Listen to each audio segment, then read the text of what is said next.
Hi, team. I'm Fitz Koehler, and welcome to the Fitzness Show. Today, I have an exciting guest that I can see the people lining up for right now. Very eager to hear from. He might be the voice of your childhood or the voice of your children's childhood, but I'm talking about Greg Page, the original Yellow Wiggle.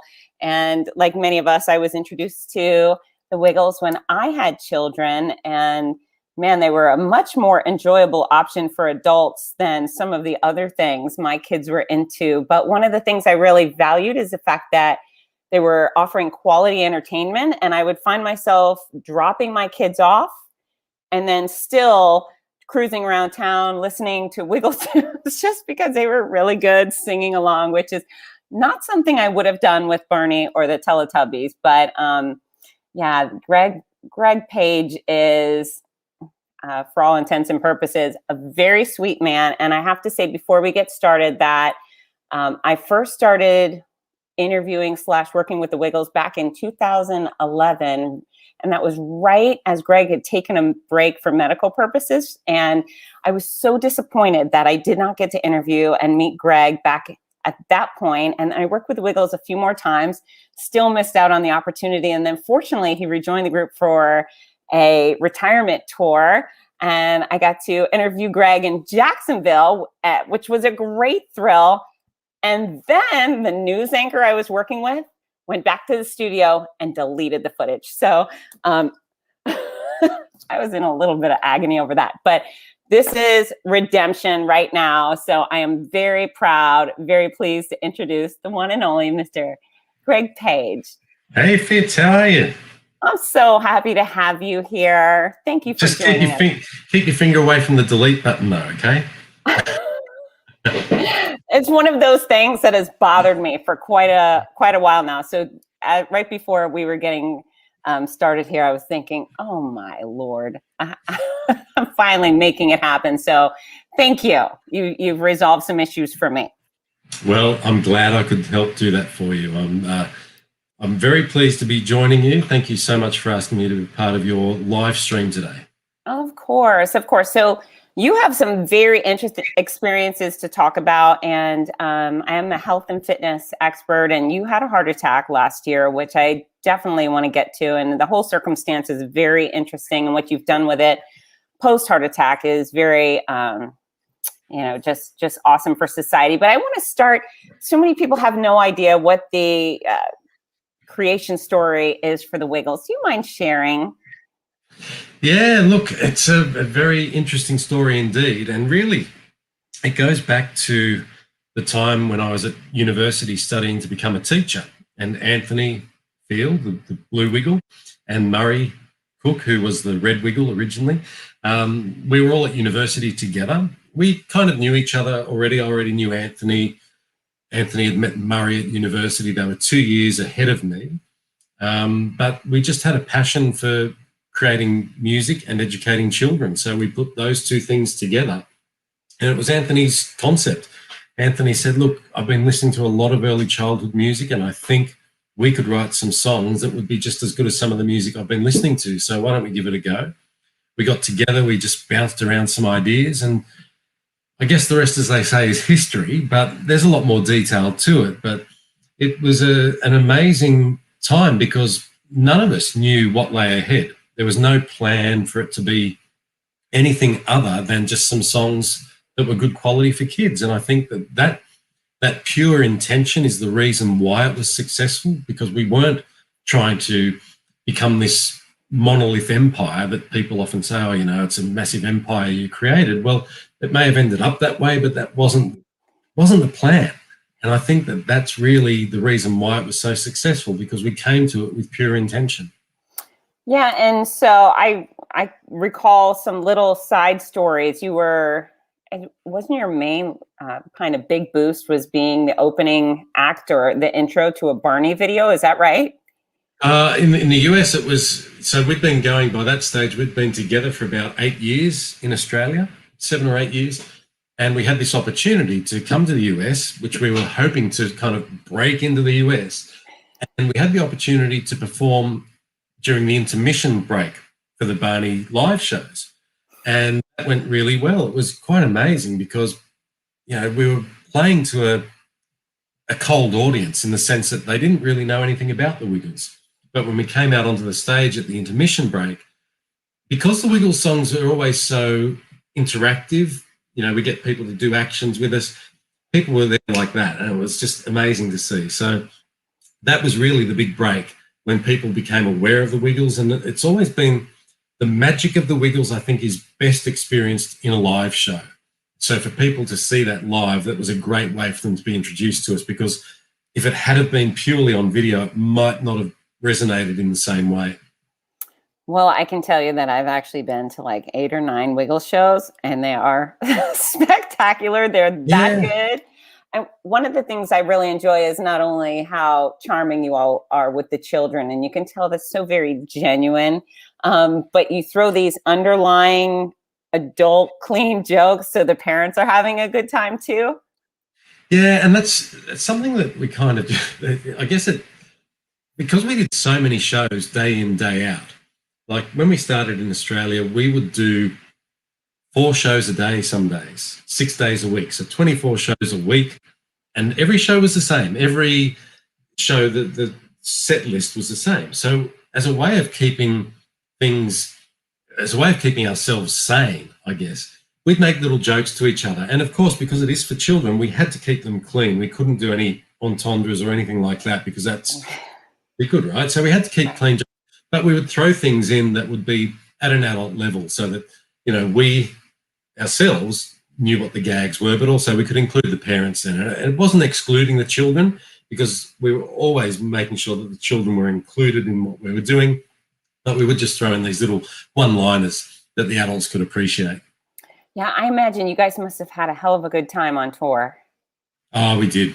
Look, I think there's a number of reasons why the Wiggles were so successful, and I think not least of which is the fact that we were friends. We weren't thrown together to create a commercial entity. It grew organically from the fact that we were genuinely friends, we had similar interests, and we had a common goal and vision and mission in mind. And that's why we were able to tour around Australia 10 months of the year and be away from home. That's why we were able to go to the US and be away from home. It was hard. It was hard physically, and it was hard, I guess, emotionally, being away from family. But we did it because we loved it, and it wasn't about it becoming an empire. It was a passion for us, and it was, as you said earlier, it was genuine. But it did become an empire. It became a very big empire. You guys have been dubbed the Beatles for preschoolers and so forth. I mean, especially when my kids were little, you guys were everywhere doing everything and owning the Disney Channel. You were nonstop on Disney. So what's it like to get catapulted into worldwide fame from, singing songs for preschoolers? It's pretty incredible. Yeah, it was weird. It was very, look, I don't know. It's a wild ride, and it's still one of those things that you look back on and think, how did it happen? I know exactly. But that in the real world, it's a very hard thing to make a living out of entertainment. And nowadays it's a little bit different because media is so accessible to people. Many people can have a platform. Exhibit A right here. Yeah. Well, yeah, that's right. But you still have to have good content, right? So the difference is there's just a way of more people being able to get their good content out to the public. Back in the days when we started, it was very hard, and it makes me think back to people like Elvis Presley, trying to get his music to the masses. There's a number of people that were, creating music, making music, recording music, but very limited channels to be able to get it to the public. So I guess for us at that point in time, when we got our first record deal with the ABC here in Australia, that for us was like, wow, we've got a record deal. This is amazing. And that was all we wanted to do, really, just get our music published and put out there. So each step of the way, it kept growing and growing and growing. And it's one of those things that the ride just kept getting a bit wilder, and we just had to keep holding on and making sure that we were in control as much as we could be. So what were some of the pinch me moments?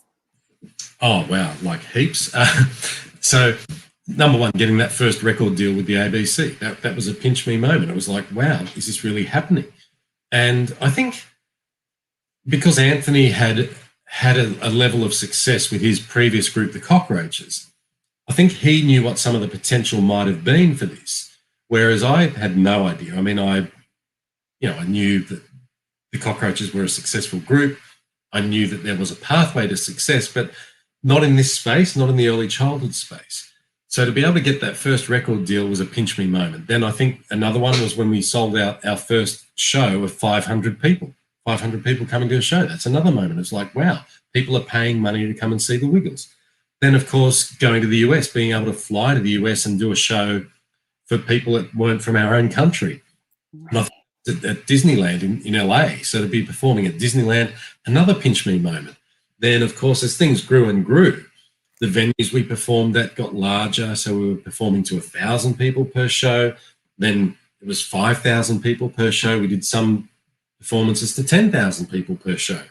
Then to play Madison Square Garden in New York, to do the Macy's Thanksgiving Day Parade, to have incredible worldwide celebrities come to our show and enjoy the show with their children was another pinch me moment too, to have Robert De Niro sitting in the audience, wow. Jerry Seinfeld, and then to have musicians like John Fogerty, Mick Fleetwood, Neil Sedaka even came to one of the Wiggles concerts. So lots and lots of pinch me moments that I look back on and think, I've been so fortunate to be a part of so many people's lives. And, not least of which, the way in which I reflect on the success of the Wiggles is looking now at how many lives, just seeing people now put messages on the screen, grown up with the Wiggles through their childhood, and it's still a part of their life today when they're in their 20s or maybe even early 30s. That is probably the pinnacle of the measure of success for the Wiggles, the fact that it's something that people now in their adulthood are attached to in such an emotional and sentimental way. Yeah, it's absolutely incredible. So I speak at universities regularly, and in the background on a slideshow, I run a little Fitzness thing, and Wiggles are on that little slideshow. And no matter what, and I'm dealing with 18 to 23-year-olds, always hand goes up. Did you really work with the Wiggles? What are the Wiggles like? And it's so cute to see these young adults still going bonkers for you guys. Yeah. Yeah, I love it. Bonkers. I love that expression, going bonkers. And then, of course, the moms love you. So what are your greatest moments with moms? Because the moms love the Wiggles. Yeah, look, we had a lot of, it was really interesting. I think because the Wiggles were such an innocent way for people to enjoy themselves, we had mums, we had grandmas, we had a lot of adults coming to our shows without their children. And I think that it just comes back to that thing that it's innocent fun. It's clean, it's innocent. There's no pressure on anybody to do anything at a Wiggles. I can't stand those concerts or those shows where you're sitting in the crowd and you think, oh my God, am I going to get dragged up on stage for some reason? Mm-hmm. I'm a bit of an introvert, believe it or not, right? So for introverts who go to shows, they don't want to be pulled up on the stage. They don't want to feel like they've got the spotlight being shone on them. They don't want to be the brunt of jokes. Never happens at a Wiggles show, right? You can just go along. You're part of a crowd. Everybody's invited to be a part of it. You can just enjoy it and be free. And I think that's what people like about it. So we had a lot of mums that would come along to the shows, and not least of which I think there were certain members of the group that wore blue that certainly crowd. Well, it seems like you each have your own mom fan base. I was wondering if you guys ever had that like rockstar moment where moms were throwing their bras or undies at you. No bras. Okay. Not appropriate at a Wiggles show. No. Okay, certainly not appropriate, but no. It could have happened. And we mentioned before, but the beard looks really good. Oh, thank you. Yeah, it's something I've been working on for a while. It's growing on me, literally. No, it probably won't stay forever, but it's becoming a part of who I am at the moment. It's the rugged yellow. It's the rugged look, the rugged Wiggle. Yeah, the old aging Wiggle look. Yeah. It looks absolutely fantastic. So you become world famous pop star, but you were telling me you're going to be a teacher. Were you singing beforehand? So personally, yes, I had always been into music from a very young age. I loved singing, performing, entertaining. From the age of 3, I can remember wanting to entertain people. And so I'd always sung. I formed a couple of bands throughout my teenage years and, played in garage bands, played band competitions, did gigs. So I'd always wanted to be a muso. And then I guess I realized that dream doesn't come true for everybody. So I've got to have another path in life. Sure. One of those paths was to still be involved in music, but to be a roadie, to be a part of the road crew that sets up for a band, right? Interesting. Anthony's band, the Cockroaches, were quite a big band in Australia. And I was a fan of their music. I loved their music. And part of the fascination with the Cockroaches was the energy that they had on stage. They were a very positive, upbeat kind of band. And the energy they had on stage was not dissimilar to what the energy at a Wiggles concert was like. Yeah. Very interactive. It was very much this high vibrational energy that the crowd could get. You get a lot of music and a lot of artists who take themselves probably too seriously. Mm-hmm. Never took themselves seriously. They were about having fun, about making it fun for everybody. It wasn't about them and the music. It was about the experience. So that appealed to me. So I did work experience through high school for the Cockroaches. That's really where I met Anthony and started a relationship with him. He encouraged me not to become a roadie because it's not really a pathway for life, for a career. When you get to my age that I am now, nearly 50 years old, right. I'm in the best condition to be lugging gear up and down stairs at nightclubs till 3 a.m. And he encouraged me to become a teacher, which was something I was interested in doing because music was such a part of my childhood growing up in school. I had teachers that brought guitars in, we'd sing songs in class, and I thought, well, that's how I can use my music in education. So that's really how that all happened. Then I went to university, and that's where that was a result of Anthony encouraging me to go to university to study teaching, because early childhood teaching was where you can use creative arts the most. And there was also 300 girls and only 5 guys doing the course. The odds of being able to find a date were pretty high. And did you find a date? I did, yes, I did. I met up with a lovely girl at the time in uni, and I was with her for the whole time. Okay. But it really set me on the path for life. That whole, I believe that in life things happen for a reason, right? Correct. And you have different pathways that you can choose. My gut, my instinct for life was pulling me down a path of music somehow. And so even though I decided not to pursue music full time, I was pursuing music through education. And that led me on to doing music full time and this most incredible career that I had. Yeah, you have such a beautiful voice. I mean, you really, it's even comforting. Your voice is so lovely. It's hard to think of you not singing professionally. Well, thank you. That's one of those things. I've always loved singing. I don't think I am a great singer. I think I've kind of niche there where it suited, singing for children, and I was able to get away with it. I did study singing as part of my high school education, because I did music for what we call here the HSC, which was the higher school certificate. That's our final year certificate to leave school. And I had to sing for that. And my music teacher said, look, you should probably have some lessons, that you can do better in that. And that was hard. Look, singing technique is not something I'm great at. Like I said, I was able to fudge my way through the Wiggles because it's a very specialized kind of performance. It requires a lot of control in ways that are kind of unconventional, because it's a lot of jumping around on stage. It's a lot of aerobic activity while you're trying to sing, and that's not easy. So I think you're being modest, but that's okay. You're allowed to be modest. You're extremely talented. But let's go there, because you did have a very demanding load put on you, jumping, very high energy, very athletic performances. And that became a problem for you at some point with orthostatic intolerance. Do you want to talk about that?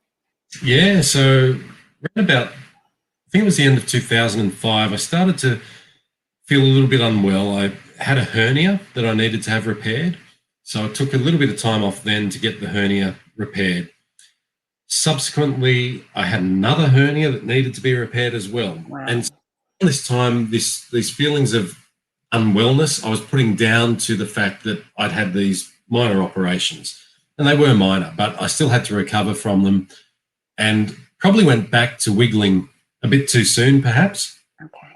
And I put it down to that. However, as time went on, towards the end of 2006, we were actually in New York performing at Madison Square Garden, and we'd done a 3-hour meet and greet at Toys R Us in New York. Wow. I was absolutely exhausted. I remember we went back to the garden and we did a media interview, and I was leaning up against the wall. I was really struggling to just stay upright. Went back up to the band room, the dressing room, and I slept through the first show that day. I was just absolutely zonked out, and I thought, this is not right. I'm not good. I don't know what's going on.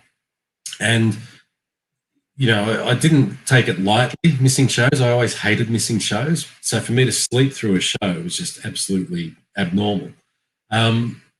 So then it was probably not too long after that, then I think at another performance on that tour, we were up in, I think it was New Hampshire somewhere. I collapsed backstage. We'd just done a meet and greet, and I had been, in meet and greets, we get down on the child's level, we kind of squat down, kneel down with them. And I stood up, and I just felt really crook, and I decided to go back to the band room. And as I was walking back to the band room around the corridor, I just collapsed, and I put my hand out to the wall, and I just fell over. I think for me, that was really when I decided there was something a bit more wrong, that I needed to know what was happening. So I flew back home to Australia and started getting some tests done to try and work out what was happening. At the time, I'd been going through a marriage breakdown as well. My first marriage was not working out. And by that point in time, we'd been separated for a couple of years. Hadn't really dealt with everything that needed to be dealt with as part of that. So it was probably playing on my mind. But the test results showed that I had this condition called orthostatic intolerance, which I'd never, ever heard of. And as it turns out, it's a condition where the body has trouble staying in an upright and static position. So when I think back to having to stand up for 3 hours at Toys R Us for a meet and greet, right, the blood was just pooling in my legs. The blood wasn't pumping back up to my brain. So that's why I was feeling unwell. And then, as a lot of people know, if you're squatting down on the ground and then you stand up too quickly, the blood doesn't get to your brain quickly enough. So that then prompted me to collapse that day. So what had happened over time, cutting to the chase here, my body doesn't retain fluid because it doesn't retain salt. So in order to retain fluid, you need to have a certain level of salt in your body so that the fluid can attach to the salt and create blood volume, which means it's easier for your legs to pump the blood back up to your brain, up to your heart and up to your brain.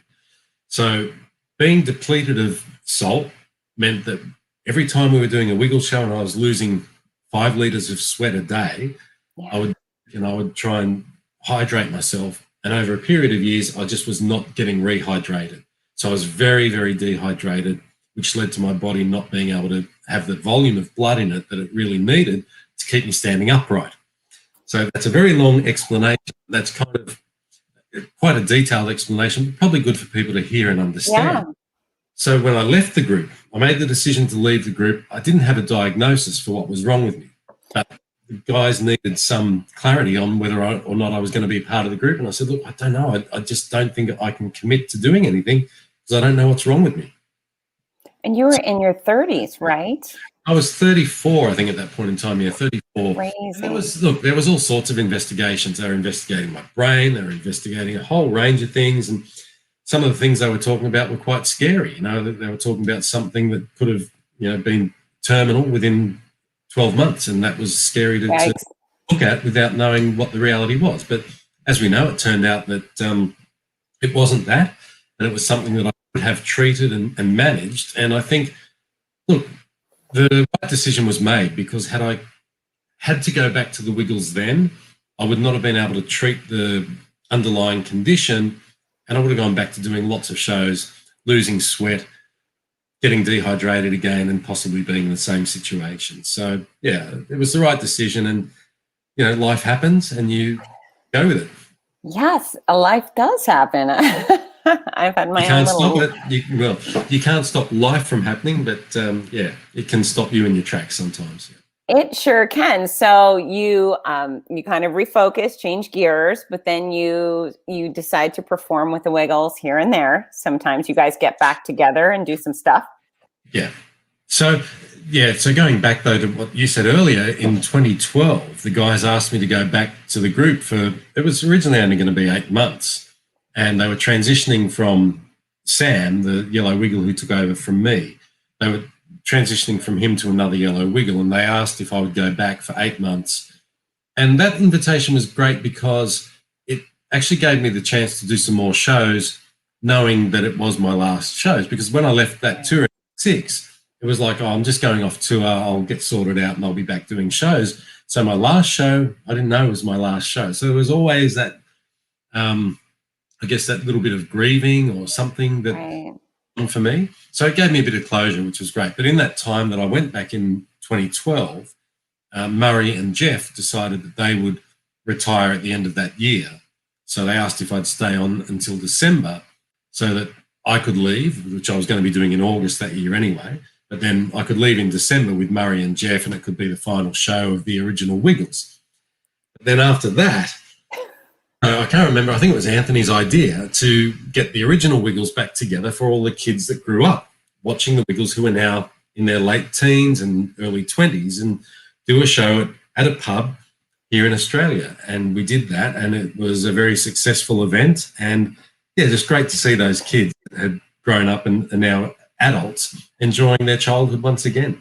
Well, I got to tell you, I would pay good money to go to some sort of bar and drink beer and listen to the Wiggles. Give me Hoop-de-Doo and a Budweiser. Yeah. That would be spectacular. Yeah, quite interesting, eh? And I think that was part of the magic, right? Because you've got these adults who are connected to these fabulous memories of their childhood, reminiscing of who they were but still are. Our childhood is very much a part of our subconscious as adults. So being able to drink and let go and be free and enjoy the Wiggles in that environment, I think is very liberating.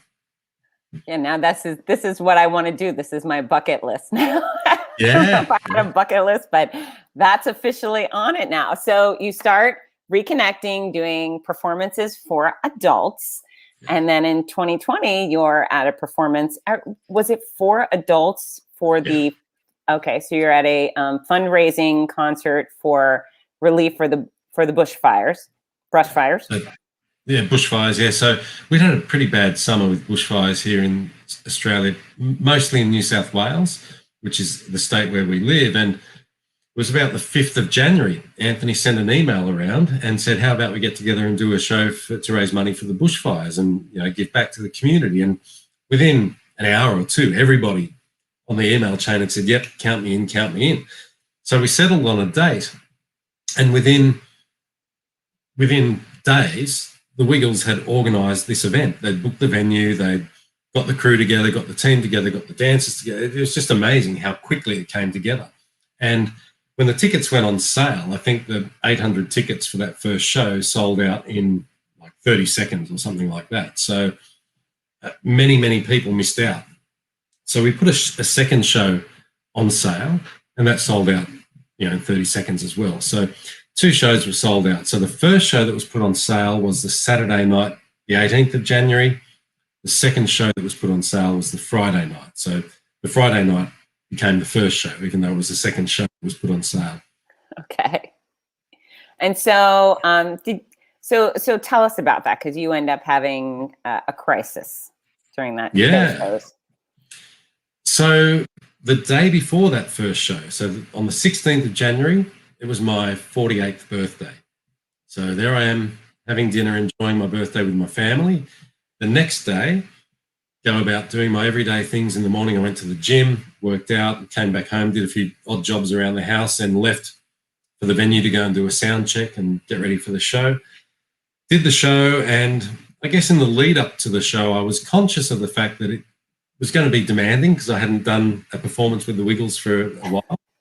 and knowing what an aerobic workout it can be, I was very conscious of making sure that I'd stayed in condition and maybe pushed myself a little bit harder in the lead up, making sure that when I walked or when I worked out at the gym, I was pushing myself a bit.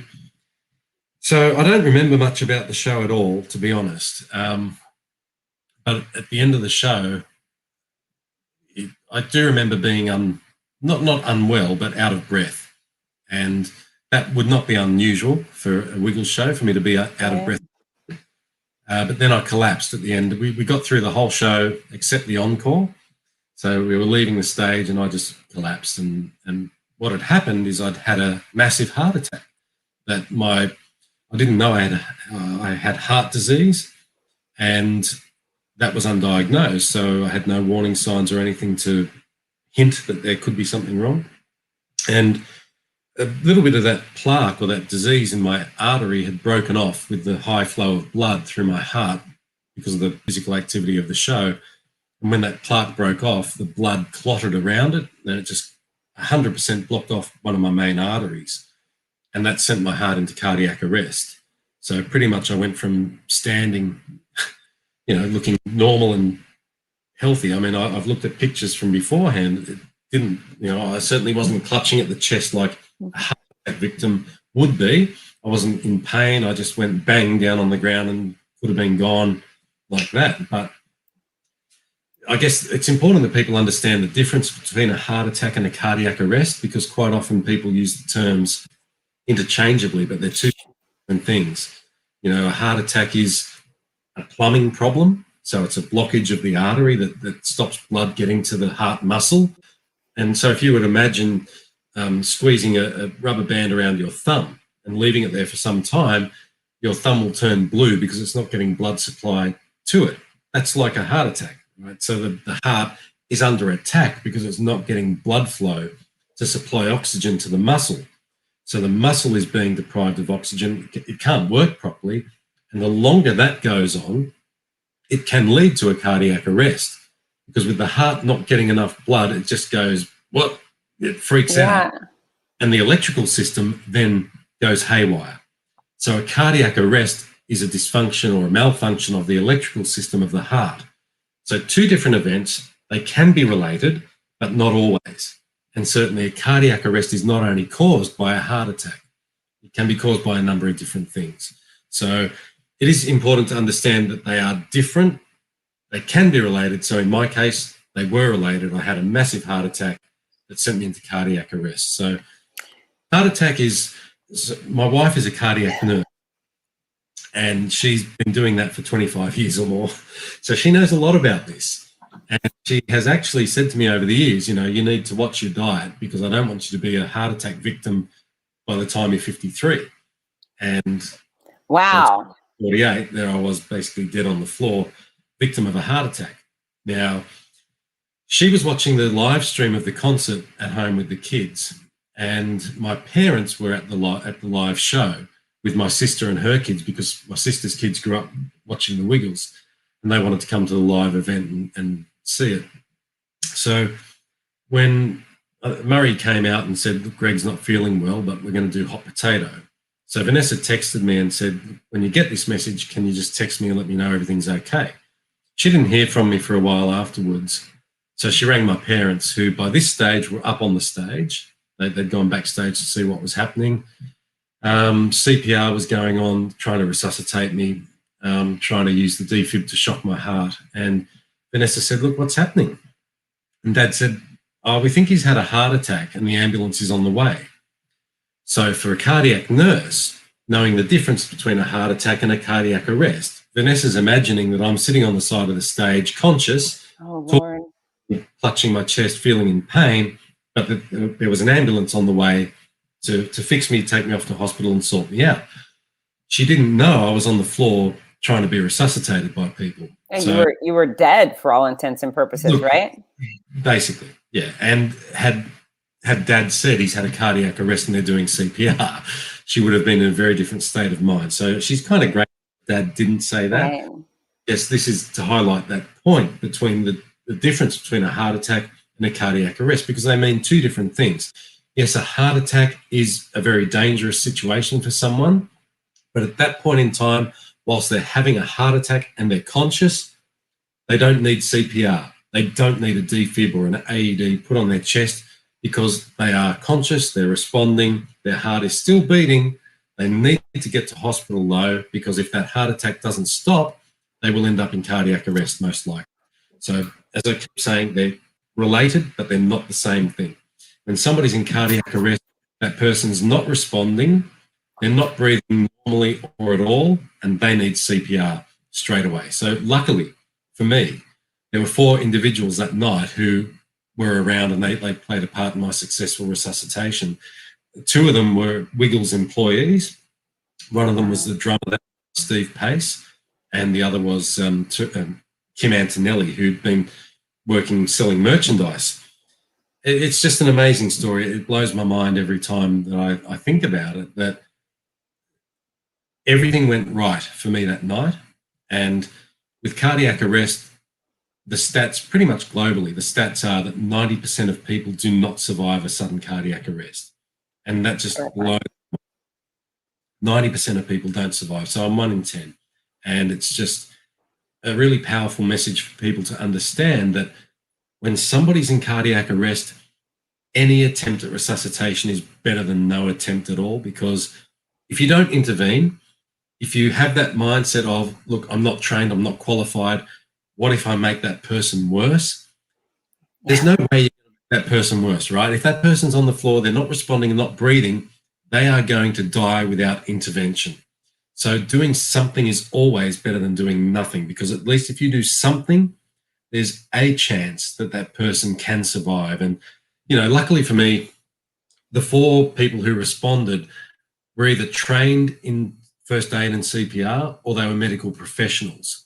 And I guess there's lots to talk about here, Fitz, but, it's the main thing for people to understand is that cardiac arrest is a life-threatening situation. And when somebody's in cardiac arrest, they rely on their bystander to be their medical person to jump in and help save their life. So please don't be afraid to jump in and try to save a life if you're not trained, because any attempt is better than none. Just get started on CPR. After you call 000 here in Australia, call 911 in the US. Get emergency on the way. But in the meantime, while you're waiting, CPR and an AED can make a huge difference to that person's chance of survival. That is such a valuable message. And I've never actually heard someone say that before. Something is better than nothing. And even if you haven't been CPR trained, do what you see them do on TV. Just take your best shot, right? Yeah, that's right. Yeah, and it's not hard. I mean, I have no doubt it's a confronting situation, and it certainly would have been. I know it was for some people who were there that night, to see me on the floor there, not responding and looking so grey and looking like death. It would have been very confronting. But I want people to feel empowered to know that you can save a life. Now, we know that, as we know, 90% of people don't survive. Doesn't mean that that person that you might have to work on is going to be one of those 90%, because the more people we have intervening, the more chance that we're going to increase that survival rate up to 20, 30, 40%. So Absolutely. By empowering people to have a go, we're going to increase survival rates around the world. And I think that that's just such an important thing. And then you also have been making a case for AEDs being in every location possible. Tell us about that. Yeah. So an AED, let me just grab, I've got a training device here. Sorry, I should have had it ready to go. Well, I had no idea. I had no idea about these devices before my own cardiac arrest, right? This small device can save a life, and it can make a drastic difference to somebody's chance of surviving. So when someone's in cardiac arrest, as I said before, it's an electrical issue with the heart, right? What needs to happen to give that person the best chance of survival is to get that electrical issue sorted out. Like when your computer is frozen, right? What do? You reboot your computer. Yeah. So an AED actually sends a shock through the heart of the patient. So you put a pad on the chest up here on the right-hand side and a pad below on the left-hand side. So there and there, that's where the pads go. A a shock is sent to the heart, stopping the heart. Sounds ironic, right? Right. Sounds counterintuitive, but that's what needs to happen. The electrical system of the heart needs to be stopped, rebooted, and allow it to restart itself again so it can start under its own steam. The electrical system of the heart, when someone's in cardiac arrest, the sinus node that sends out the electrical impulses that tell the heart when to beat and how to beat, those electrical impulses are just absolutely chaotic when a person's in cardiac arrest. So as a result, we need to get one of these on a patient as soon as possible so the heart can beat on its own again. So that is something I had no idea about. And you don't need to be trained to use one of these either, right? It's not like the movie. Sorry? I was just going to say they have pretty clear instructions on the boxes Yeah. or packaging, right? Yeah, so you can probably see some of the diagrams there. Now, if I start this one up, because it is a training device, it'll say training mode, but it works pretty much the same. Training scenario 2. Adult patient. Call for medical assistance. Right, tells you what to do. Call for medical assistance. Remove clothing from patient's chest to expose bare skin. So it needs bare skin. Pull green tab to remove pads. So in here you'll find the pad. Right. Peel pads from liner. Peel pads from the liner, and the pads have Apply pictures on pads them. to patient's bare chest, Telling you as where to put shown the in pads. picture. Right. Press pads firmly to patient's So bare put the skin. pads on the skin. Now, this one, because it's a training Pull module, green tab to remove pads. I've just got to get the remote out to skip through to the next Peel thing. pads from liner. Bear with me, 'cause this is really That's important. okay. This is Apply pads to fascinating. patient's bare chest, as shown in picture. Okay, so Press pads. Assessing heart rhythm. once the pads Do are not on, touch the patient. it assesses the heart rhythm to see if the patient can be shocked. Analyzing. Do not touch the patient. Stand clear of patient. So it's analysed, it's determined it needs to deliver a Shock shock. advised. Shock advised. Stand clear of patient. Press the orange shock button now. See the button's lit up now, telling you which one to push. So push that orange Press shock delivered. shock delivered. Begin CPR. Right, so that is Safe to touch the patient. okay. So that's as simple as it is to use an AED. Now, a few things to note. It won't shock the patient unless it needs to. So when it says analysing heart rhythm, it's analysing whether or not the heart is in a rhythm that can be shocked. Not all cardiac arrests can respond to an AED, but a percentage of them can. So that's why it analyses the heart rhythm. The other thing is it won't shock you if you stand clear as a responder. When it says stand clear, don't touch the patient, you won't get harmed. So nothing to be afraid of. Follow the instructions. You could save a life and you won't get hurt yourself. It's so simple. What else did I want to say about that? There was something else I wanted to say, but I've forgotten now. But they're just, what I wanted to say is, in the media, there was a lot of talk about the nurse who saved my life because she used an AED. Now, it wasn't the fact that she was a nurse that saved my life. It was just the fact that she was a person who used an AED. Because Grace, even though she's a nurse, a cardiac nurse, like my wife, she works in a cath lab or a hospital where they have different machines than this one. She'd never seen one of these before in her life, and she was given this, and she kind of looked at it and went, well, what do I do with this? But she turned it on, she followed the instructions, Wow. they worked out what to do, and they saved a life. And it made, I was resuscitated by the time the paramedics got there. I was conscious and breathing, and my heart was beating on its own again. I was still having a massive heart attack, but I was still, for all intents and purposes, alive by the time the paramedics got there.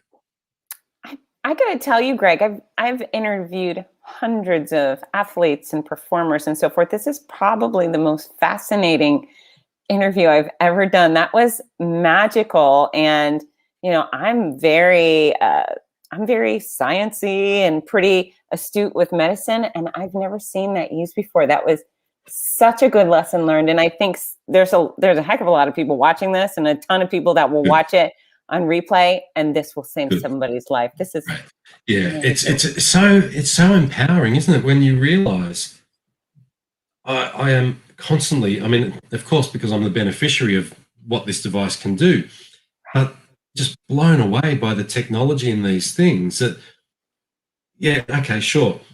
They're not the cheapest things in the world. They're not the most expensive things either, given what they can do. You know, if investment in one of these devices is not worth having around just in case. I mean, we pay insurance for lots of things, right? Because something might happen. Now, had that venue that I was performing at that night not had one of these, there's a thing with cardiac arrest. My heart was in a shockable rhythm. The longer that cardiac arrest goes on, the heart rhythm deteriorates, and it might not be a shockable rhythm by the time the paramedics got there.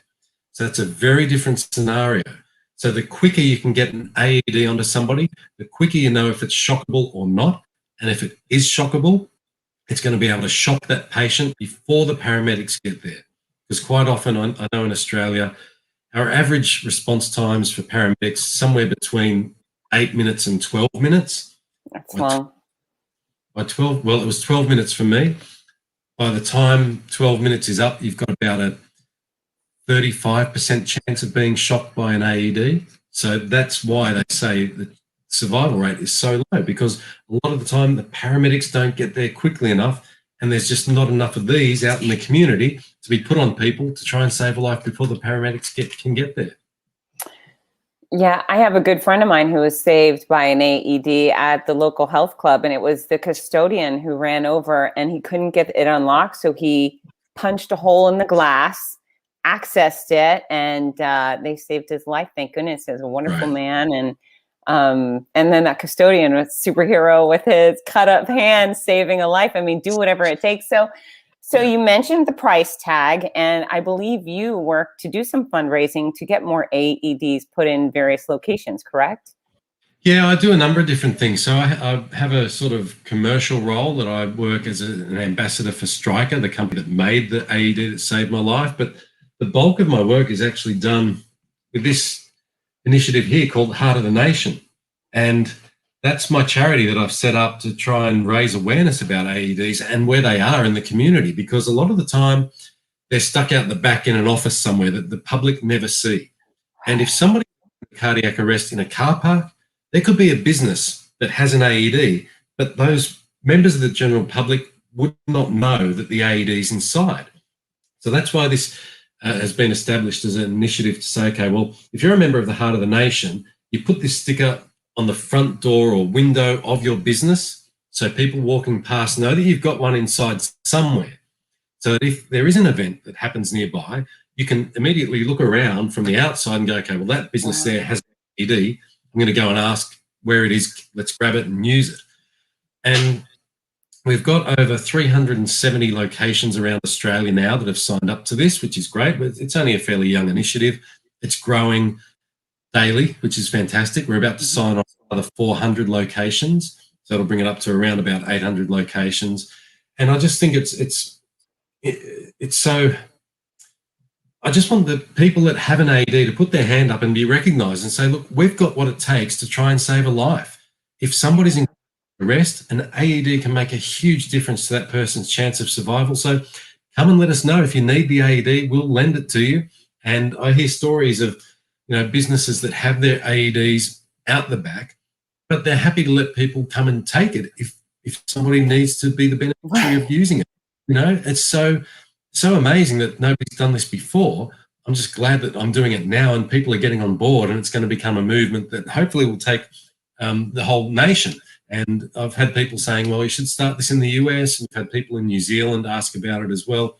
So it's really just a way of giving those people a pat on the back and saying thank you for having an AED, and thank you for letting people know that you've got it, that they can come and get it when they need to, because we can raise that survival rate.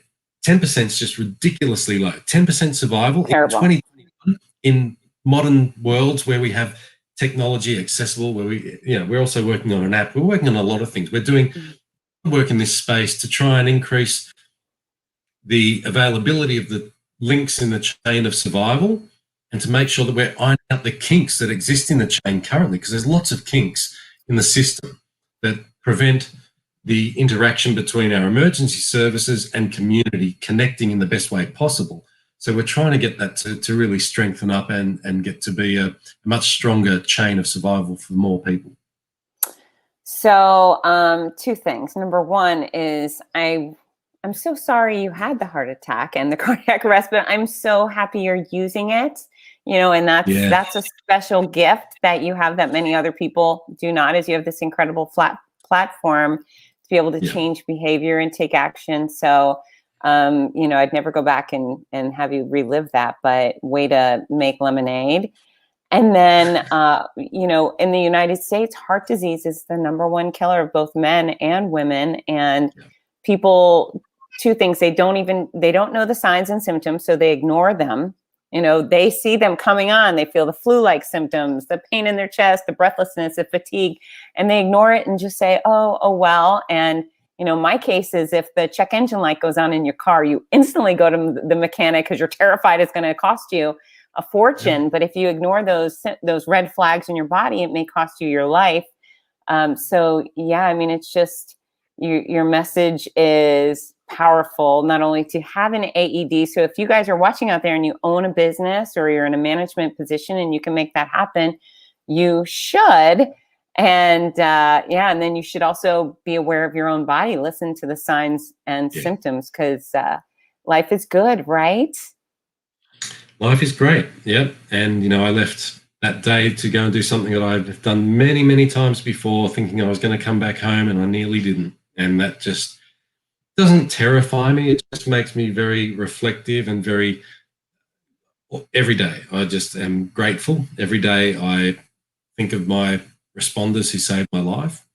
And every day I just am so glad that I'm still here for my family and those people that love me and care about me and they want me around. So, it's just one of those things that has changed my life forever. And I'm glad, when I woke up in hospital and saw the news reporting my cardiac arrest and heart attack event, I knew that I had to use that platform, the platform that I have with my public profile, to raise awareness and change the way that things are, because it's just simply not good enough. As I keep saying, 10% is just ridiculous. And I think you published on LinkedIn. So Greg has a great profile on LinkedIn. Follow Greg. But it's about the only social media that I can use. I'm not good at anything else. You do a really good job on LinkedIn. But you just posted a story about a young child being saved with an AED in a school, correct? Possibly. There's been a couple of stories. There was, a lot of people don't understand that, because people do think it's only from a heart attack, people don't realize that children can suffer a sudden cardiac arrest for a number of reasons. There were 2 stories in New South Wales in the past 12 months of children at school having cardiac arrests. One was as a result of a head injury. So a child had fallen over. There wasn't any foul play that went on. They were just having a great time in the playground. They fell down a hill, hit their head, and that can lead to a cardiac arrest. And that's what happened for this child. I don't think they did have an AED at the school, unfortunately, but they survived. They flew a helicopter in there and they got to him in time. Another story of a young girl, I think she was 12 years old, just fell to the floor with a cardiac arrest because she had an undiagnosed electrical problem with her heart. The teacher and the first aid officer at the school performed CPR. The ambulance was there within 4 minutes in that case, and that child survived well. But we have to be aware that this is not an old person thing. It's not just, oh, well, that person died of a heart attack. Oh, well, they were 65. Oh, well, they were whatever. No, it's not. That's not the case.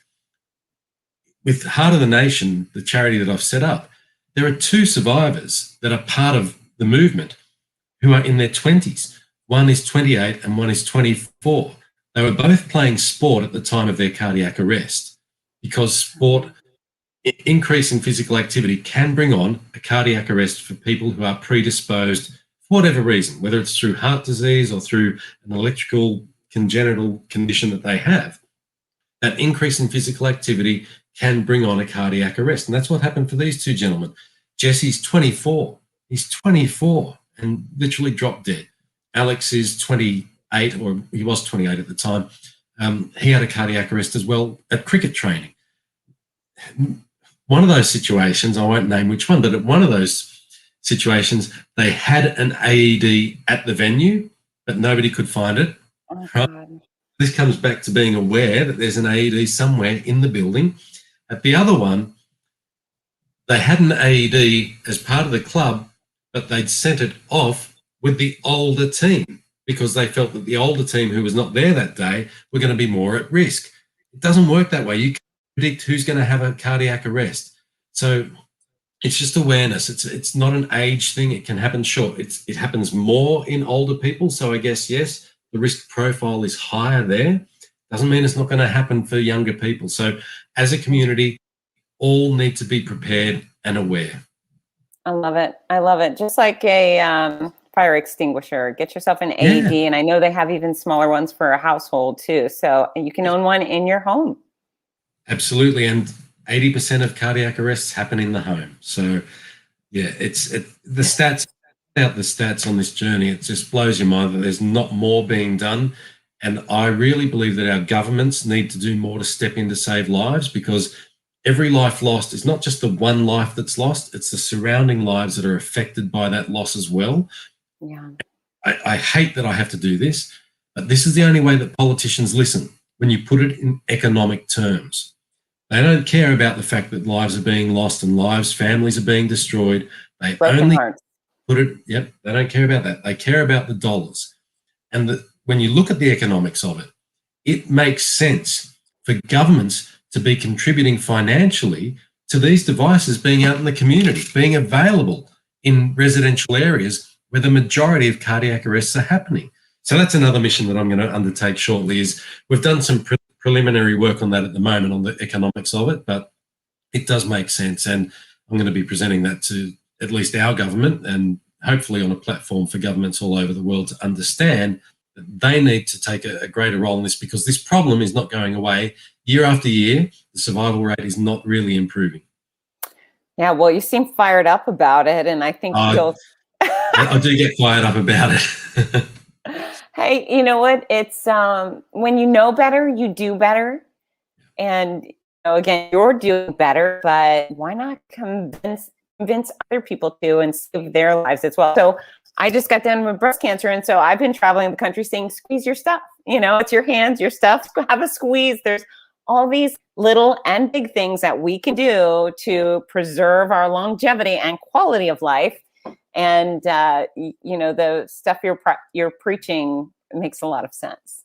Yeah, and awareness is the main thing, right? So, as with breast cancer, everything like that, raising awareness is so important. And when you live through something that is staring you in the face, that the other option is not all that good, you come out the other side and you think, okay, well, what can I do now so that other people don't have to go through that? Right. What a difficult experience. So thank you for sharing all of that. And especially thank you for the AED demonstration. That was awesome. And yeah, absolutely awesome. I love it. That I'm going to crop and make little shares of so people can find it and highlight it. So if you don't mind, I'm going to switch courses. We have a lightning round, a bunch of fun questions just to let people get to know you a little better. Even more. Is that okay? Yeah, of course. All right. So what is your favorite genre of music? Favorite genre would have to be pop music, I think. Okay. Who's your favorite singer? Look, I don't really have a favorite singer. I have a lot of different songs or artists that I'll listen to. There's not one particular one. I mean, I do like Elvis, but Elvis I wouldn't really say is pop music.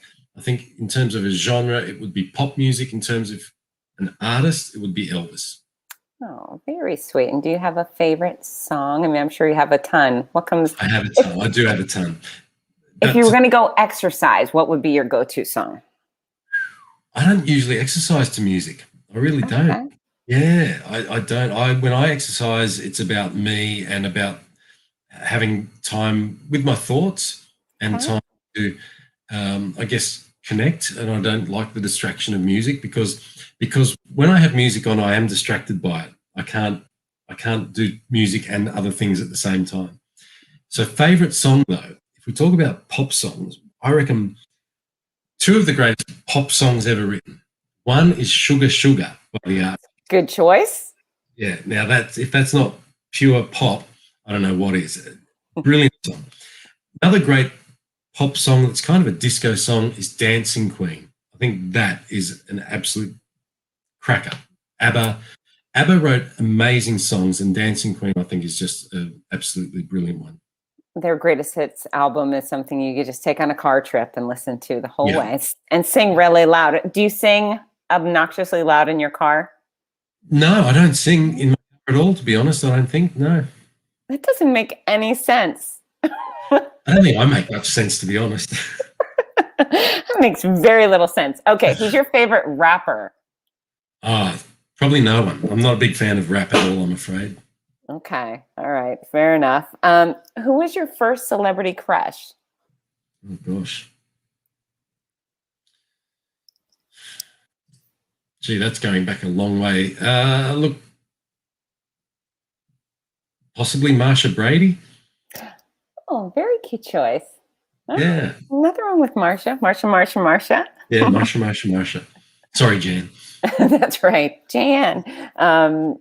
What is your favorite way to exercise? Walking. I love walking. Okay, without music. Without music. I just head off on the bike track here and go 7.5 Ks and have a wonderful time. Yep. That's a good distance. That's a great fitness walk. Yeah, it's about 5 miles or something, yeah. Yeah, super good. What's your favorite healthy food? Gee, that's a good one. I don't eat many healthy foods. Mr. Heart Issues isn't eating many healthy foods. Your wife must be so cranky. Yeah, well, I eat more now than I used to, but in terms of favorite ones, look, I love apples and I love grapes. Okay. So if I have to have a healthy snack, I always grab an apple out of the fridge. It's got to be cold. Okay. And then what about your favorite unhealthy food? Yeah, I've kind of gone off the unhealthy foods as well, to be honest. It's really hard about an unhealthy food as a favorite. So I've given up a lot of things. I've given up pizza, hamburgers, bacon, sausages, all those kinds of things. So I don't know. In terms of unhealthy foods, I guess my favorite would have to be probably pizza, but without the cheese on it now. I don't have the cheese on pizza. That's a sad kind of pizza, I think. It's a sad kind. Yeah, it is. But look, it's the healthiest way of having an unhealthy food, right? Right. Yeah. Modifications. Sometimes you can be a little creative to get the taste and textures you like without all the fat and calories. Yeah. So like on my tacos now, I don't have cheese on my tacos. I just have a bit of guacamole, a bit of avocado. So. Okay. And we like the way you say tacos. We say tacos. Tacos, yeah. I'm switching. I'm going to go to tacos moving forward. Where's your favorite place to vacation? Oh, look, favorite place? Somewhere in the Pacific island somewhere, whether it's Fiji, even Hawaii. I love the palm trees and the ocean and the beaches. It's a great energy there. Yeah. And what is something people would be surprised to know about you? It could be anything. That I don't like fruit salad, yummy. You don't like fruit salad? Frozen grapes. Yeah, no, not big on that. So they might be surprised about that. I don't know. There's probably lots of things people would be surprised about, but I think probably one of the biggest things for them to be surprised about is that I think I'm a bit of an introvert. I'm not an extrovert at all, and they probably would find that hard to believe that somebody who's an introvert can get up on stage in front of thousands of people and do what they do, or even get on a live stream like this. And I think it's just something you learn to do. You learn to do this, and you learn that you need to do it, so you do it, and you break down the barriers that are limiting you becoming a better person. Yeah. Well, I also do think that big personality has its time and place. I know that I would be super annoying if I did the whole Fitz Koehler thing while walking around town. People would hate my guts. So I save that for special times, and then I act like a normal person. Yeah. Mm-hmm. Yeah. Yeah, special occasion Greg, but special occasion Greg is pretty darn good. You're pretty darn talented. Now, as we've been talking, I have actually been badgered, and for everyone watching, I haven't been ignoring you. I have been saving this for the best part because people have been asking, what is your favorite Wiggle song? And would you sing a piece of it for us? Favorite Wiggle song is always hard to, because there's so many great songs, right? And I have different favorites for different reasons. There's songs that I like to probably sing. There's songs that I probably like to listen to. And there's songs that I like to perform, like to do the choreography to. Okay. Probably one of the ones that I like to do the choreography to is the monkey dance. We're gonna do the monkey. You know that one? Ooh, ooh, ah, ah, ooh, ooh, ah. Yeah. It's a great song. I love it on stage. It's fantastic. Then there's songs I love to sing, and one of those would be, Toot Toot Chugga Chugga Big Red Car. I just love that song. I think it's brilliant. Hot Potato is always fun to sing and dance to. So I don't know. Another one is Point Your Fingers and Do the Twist. Can you point your fingers and do the twist? Dun, dun, dun, dun, dun. Can you point your fingers and do the twist? Dun, dun, dun. Well, we're gonna go up and go down, get back up and turn around. Well, can you point your fingers and do the twist? So yeah, I love that song. It's always fun. And yeah, like I said, there's other great songs that we've done some amazing songs over the years with great production, some really good arrangements of songs. With the instrumentation in the background, either arranged by Dom Lindsay, who did a lot of work with us, or by Anthony, or just whatever. And that's what I love about music. It's not always just the words and the melody; it's the feeling of the song, and that's generated and in the whole way it's produced. And I think the Wiggles have been able to do a great job of producing music over the years that grabs people of any age. Absolutely. And you said at the start, there's many stories of parents dropping their kids off to school, getting back in the car and getting 10 blocks or so before they realise they're listening to the Wiggles with their kids in the car. So I think that's one thing I'm pretty proud of, that we've been able to not annoy the hell out of parents. No. In fact, the saving grace, I do remember not only thinking, okay, well, this music's better. There's choices and you can kind of steer your kids into one choice or the other. And then I thought, wow, the Wiggles are kind of cute guys. They're better looking than the Teletubbies or whatever. So I was like, all right, I'm going to enjoy all this. It was great. It was great for our family. And I'm really appreciative of it as a parent. You guys have been a special part of my kids' life. Yeah. So. Oh, look, it's been a privilege to be a part of so many people's lives in a positive way, honestly. Well, we're lucky to have you. And when I say it, I mean, I'm so happy you're still here, because golly, that would have been a very, life would just be less a happy place wwithout you. So thank you, Fitz. That's very kind of you to say so. Of course. Is there anything else you'd like to share before we go? No, look, as I said, the main message I want people to understand is, number one, look after your heart so you don't end up on the floor like I was, needing to be resuscitated, because when you get to that state, it's only a 10% chance of survival. But do find somebody in that state. Don't be afraid to have a go at saving a life. Any attempt at resuscitation is better than none. But use this as a springboard for you to find out more about what to do so that you can be prepared. Being better prepared is always better than being unprepared. So even though any attempt's better than none, a trained, more informed response is always going to be better. So just do what you can, everybody, because life is precious. It's short. It can be short. And, every life is valuable, no matter whose life it is. If it's yours, if it's a loved one, make sure that you validate each other every day of life and just go forward with love in your hearts. Magical, Greg. Thank you so much for your time. Pleasure. Thank you. I really appreciate it. And folks, if you haven't done so already, go follow Greg on LinkedIn. He's constantly sharing great news and updates about AEDs and Heart of the Nation. And apparently you can follow me over there. I never get the angle right. But Fitzness, thank you. Thank you. And you're getting all the cheers from our fans and friends that have been watching. And that'll be it for the Fitzness Show. Until next time. Bye, everybody. Thanks for joining, everyone. See ya.